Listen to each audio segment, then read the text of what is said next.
So, how's the chemistry experiment coming along? An experiment? I'm doing my best to learn how to cook better, thank you very much. Sorry if I touched a nerve. I just couldn't resist it. Well, anyways, how about trying a taste for me then? You mean a taste of this? Well, I think it came out pretty good. But I want to hear other people's opinions so I can improve my cooking. So come on, please. This is shocking, Zach. She's serious.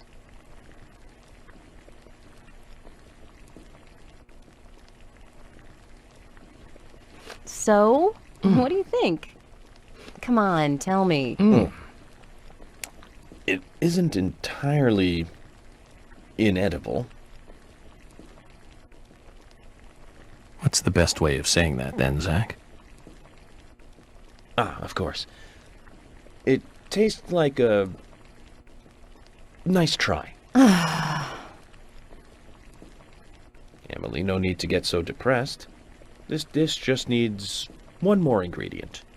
You need a certain fermented dairy product, and this will be perfect. A dairy product? What? If we get the chance, Zach and I will bring it to you. Then we can mix it in and I'll try it again, okay? What do you say? Thank you, Agent York. I won't get my hopes up too high, but I'll be here.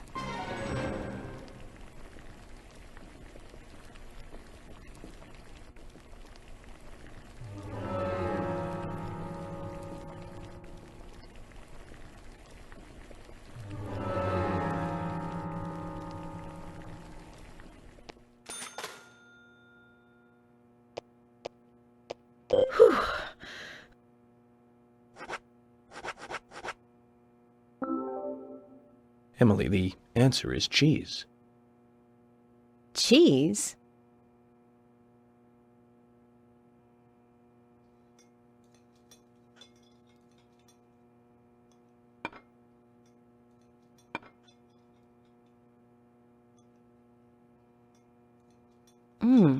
This does taste good.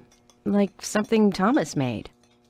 I agree it's good, but this isn't in the same league with Thomas's cooking. His cooking is so precise, so delicate. I'm looking for an example here.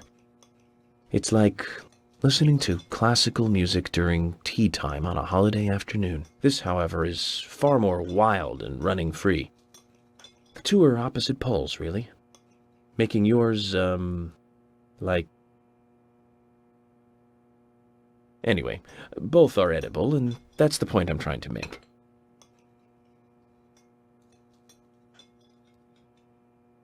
Enough. But how did you know the cheese was the answer? I was looking at the ingredients, and it hit me. Milk, macaroni, flour, butter. You were trying to make macaroni and cheese, right? Macaroni and cheese? Of course not. It's Italian beef stew. Zach, have you ever heard of a beef stew with no beef in it? I certainly haven't. At least not until today.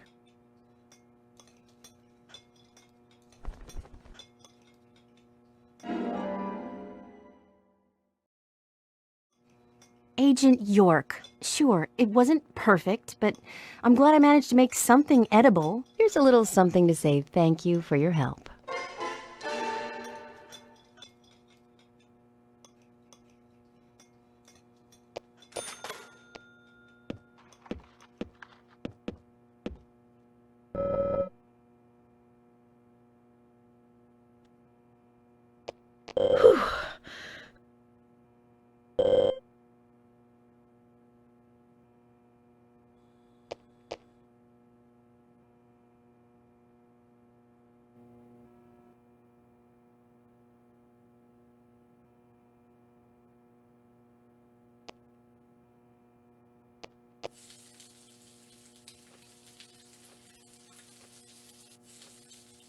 Hey, Emily.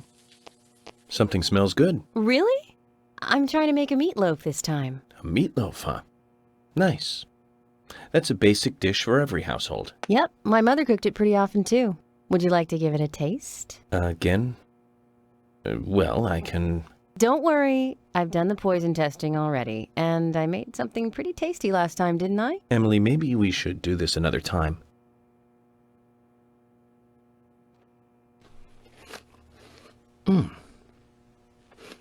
So, how's it taste? Emily, I have to admit this one is hard to comment on. One can insert it into their mouth, that much is certain. But I'm not sure if the human digestive system can handle this and digest it. Oh, come now, Emily, no need to get depressed. It's just like last time. We just need to identify the missing ingredient, and that might turn today's cooking into a tasty dish. So, what is it this time? I'm thinking a vegetable. One that becomes sweeter when heated. A sweet vegetable? I have no idea. Then Zach and I will bring it to you like last time. Okay, I'll keep trying by myself, too.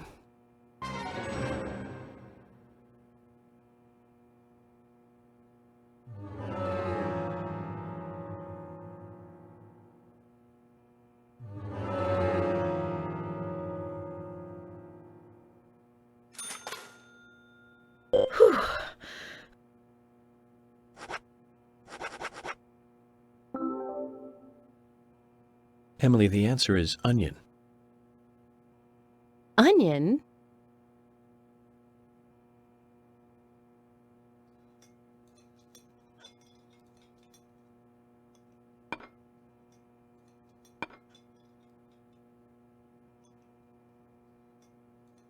The meatloaf is finished.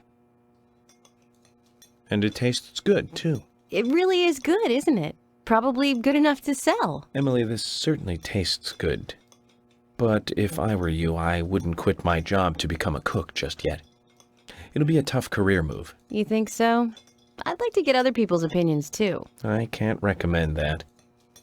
I'm trying to be polite about this, you know. Then you should stick to being polite until we finish eating. I can't believe you're the only person I have to eat this fine meal with. Zach, we search for ingredients for her, and we help her with her cooking. We even went as far as to praise the taste. And yet she still gets angry. Are all women this way? Do they all just snap like this? Either way, I can't figure her out.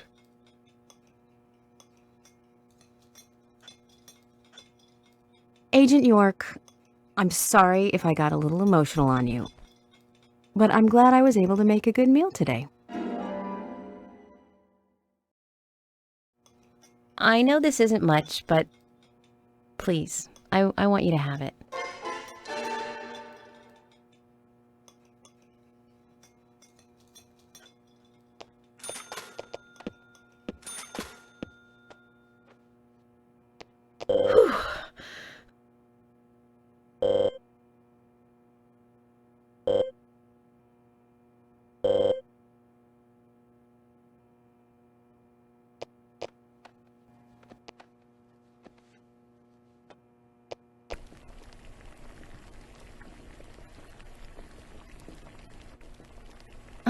It's still not right. You've certainly gone to town this time, haven't you?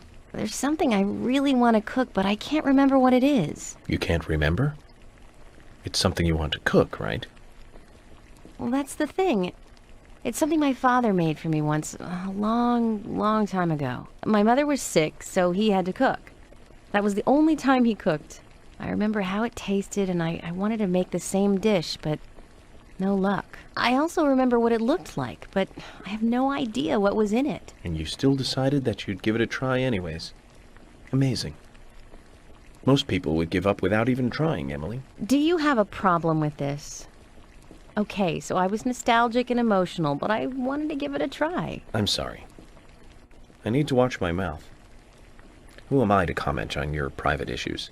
I'll make up for it by helping you look for the right ingredients. You will? Yes, of course.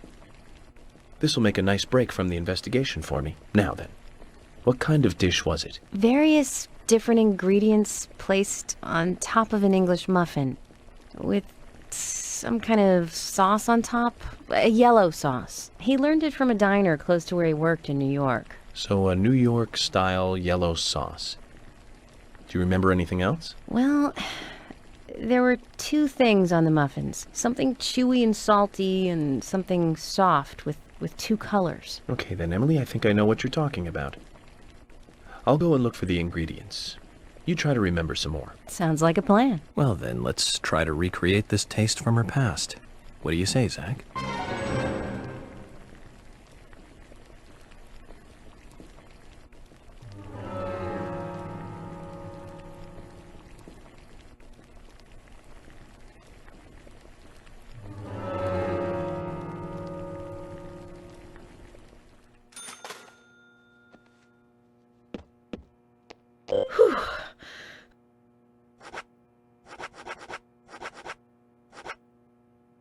Emily, here's one.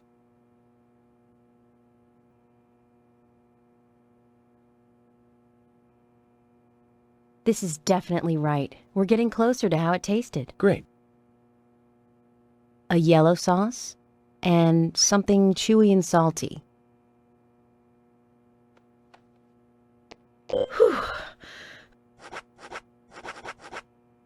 Emily, here's another one.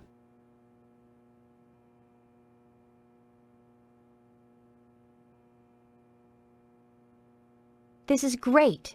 Now this is getting close. One more step and we'll be there. Only one more ingredient. Something salty and chewy. He cut it with a knife before cooking it, so it must be meat or a fish.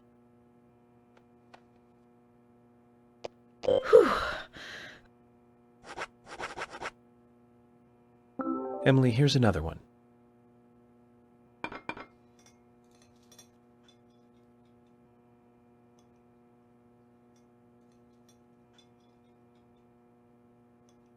This is it!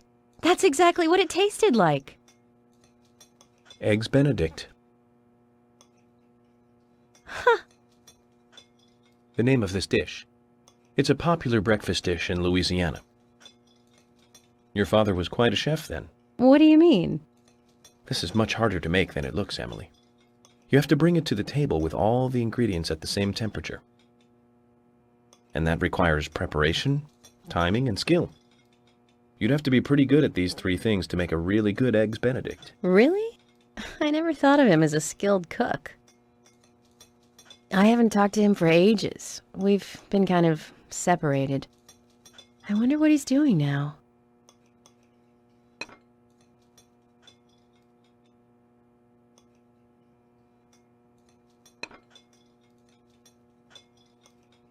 Do you have his number?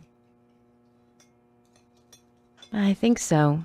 Probably stuck in the old picture album. Emily, just interrupt me if I'm out of line here, but I'd like to tell you how I like to think about these things. People develop their own personality through interaction with other people.